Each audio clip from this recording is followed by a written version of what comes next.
I hope Gary Gensler loses his job, because his dragging of his feet and saying we're just going to prosecute anybody that I choose to prosecute in retrospect is no way to regulate the world's largest financial market.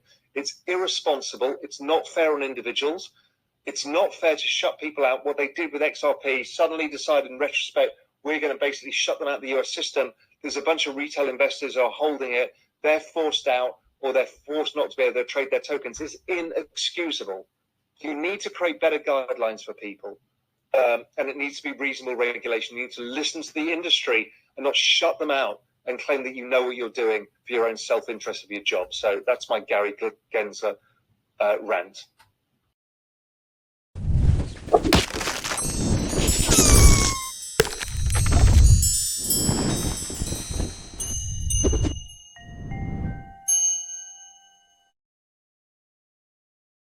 Hey, everybody, it's Eddie from Tokyo. This is your cryptocurrency update from Japan. And in that intro, I don't think Raoul Pal needs an introduction, but that's who that was.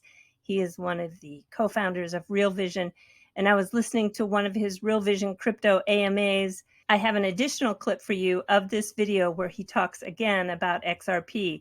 This video, as a matter of fact, is full of clips that I have found you that are going to bring you up to date.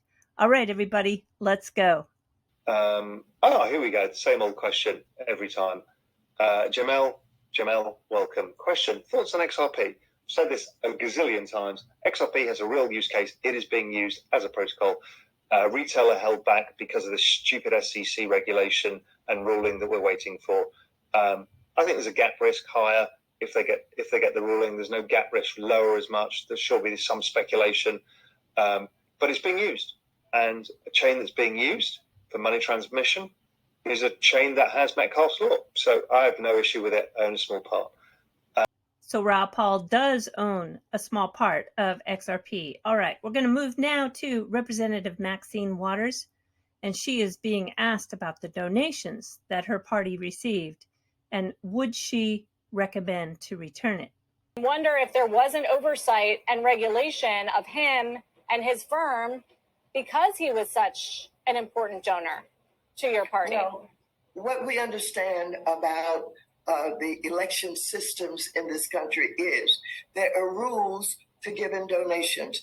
And when one follows those rules, then you cannot object to the fact that they give contributions and they follow the law in the way that they give them. But as I understand it, without the investigation having gone on, that there were contributions made to Democrats and Republicans. And certainly those contributions may have been done in an attempt to influence, but of course we have to deal with that as regulators and as members of Congress with the responsibility for oversight. And so we will be a part of what is going on with these hearings and investigations, and we will do everything that we can to expose any violations that were obviously made. Well, he gave $500,000 to Democratic National Committee, and we just showed a number of your colleagues on the House Financial Services Committee that took donations from him. Should the DNC and your fellow lawmakers return that money? Well, usually that's up to individuals about whether or not they return contributions that have been made. Now I present you with a shocking audio clip. This is Terry Duffy of the CME group. And this is when he had a meeting with Sam Bankman-Fried. This is really unbelievable. I had a meeting with Sam Bankman-Fried for the first time in March this past year. I never met the man. He asked to meet with me at a conference. And I sat down with him. I said, what is your end goal? He says, well, I want to compete with you. I said, great. I'm all for a competition. What do you want to do? He says, well, I want to compete with you in crypto. And I said, why would you do that? I said, I'll give you one better. How about if I give you my crypto franchises worth $30 million and we'll go from there? He says, well, what do you want? I said, you know what I want. Let me be your risk manager. Mm-hmm. I'll clear it to make sure it's done properly. He says, well, you won't deploy my model. I said, your model is crap.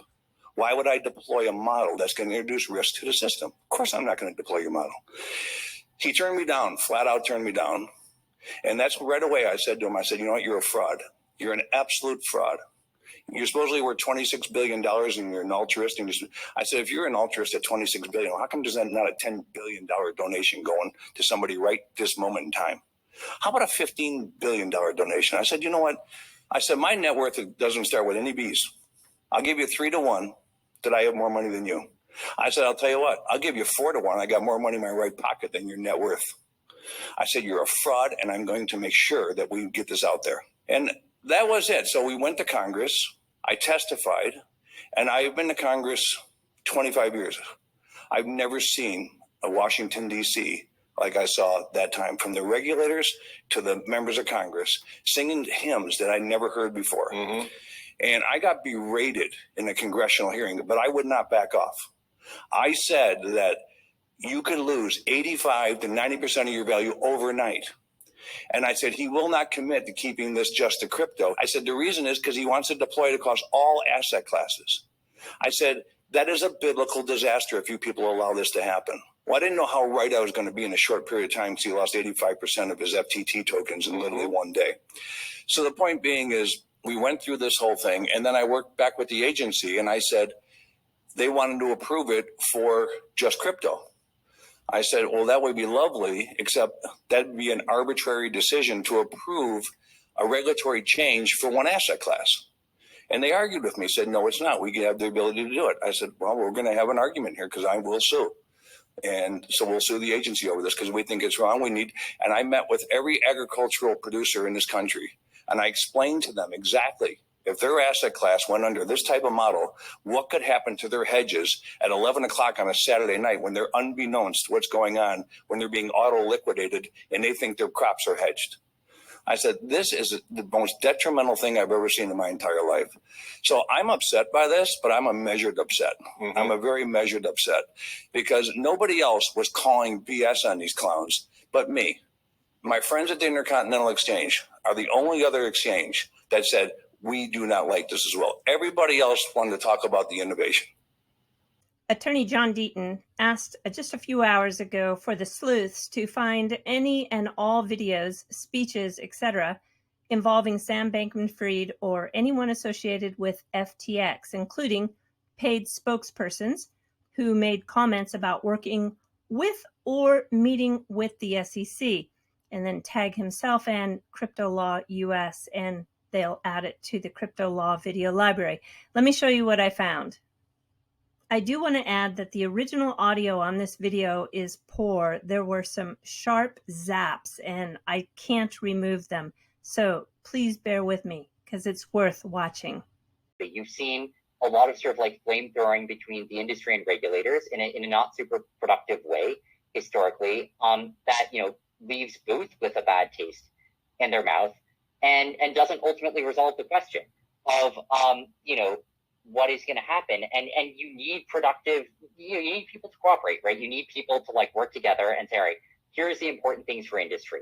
You know, we need to make sure that like, you know, these things are met so that like, you know, things can function, and regular stuff say, well, here's the important things we need to protect against, and you know, come together and build a reasonable framework for that. That hasn't happened historically. It started happening more in the last year.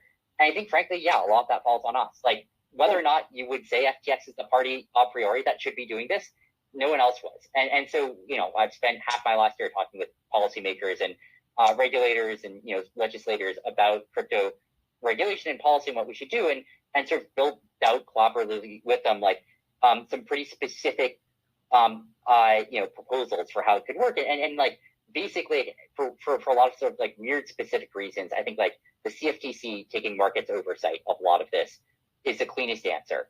They're extremely good at it. And, you know, that's like the way to address that piece. And then the SEC needs to have a token registration format for tokens. And I think you can piece those things together. And I think you get like, you know, decently close to what a framework would look like here. Got it. Oh, it's getting very ugly on Twitter. We've got a big battle between Ben Armstrong, which is BitBoy Crypto, and Kevin O'Leary, aka Mr. Wonderful. They have declared war on each other. And as Kevin O'Leary has put it, bring it on. He says he eats guys like BitBoy for lunch. This is getting beyond crazy out there, but I think what we should be paying attention to is whether the digital currency group can raise their $1 billion to keep Genesis trading alive. This could cause the market max pain if one of their holdings, Grayscale, needs to liquidate. They have 635,000 Bitcoin and 3.1 million Ethereum.